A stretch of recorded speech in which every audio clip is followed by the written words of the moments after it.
வணக்கம் நண்பர்களே, மீண்டும் உங்களை வரவேற்கிறேன். நட்புடன் பானு. இன்னைக்கு நம்ம வீடியோவில் ரிப்பன் பக்கோடா எப்படி செய்யலாம் என்று பார்ப்போம்.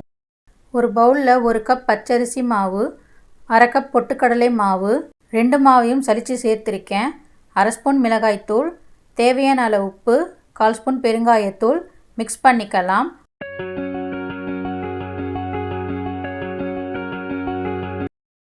மூணு ஸ்பூன் எண்ணெய் சூடாக்கி சேர்த்து மிக்ஸ் பண்ணிக்கலாம். தண்ணி கொஞ்சம் கொஞ்சமாக சேர்த்து கெட்டி பதத்திற்கு பிசைந்துக்கலாம்.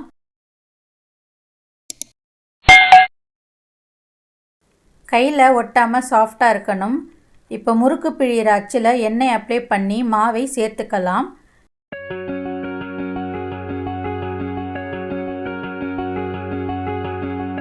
எண்ணெய் சூடானதும் எண்ணெயில் பிழிஞ்சு விட்டுக்கலாம்.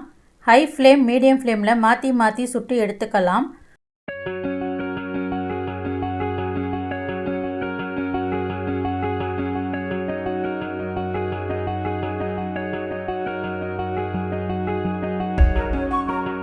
மொறு ரிப்பன் பக்கோடா ரெடி. இதை நீங்களும் ட்ரை பண்ணி கமெண்ட் பண்ணுங்கள். இந்த வீடியோ உங்களுக்கு பிடிச்சிருந்தா சப்ஸ்கிரைப் பண்ணுங்கள். பக்கத்தில் இருக்கிற பெல் ஐக்கான் கிளிக் பண்ணி ஆல் ப்ரெஸ் பண்ணிவிடுங்க. அப்படியே லைக், கமெண்ட், ஷேர் பண்ணுங்கள். அப்போ தான் நான் போடுற வீடியோ உடனே நோட்டிஃபிகேஷனில் வந்துடும். ஒவ்வொரு கணமும் ஒரு புதிய ஆரம்பம். நன்றி.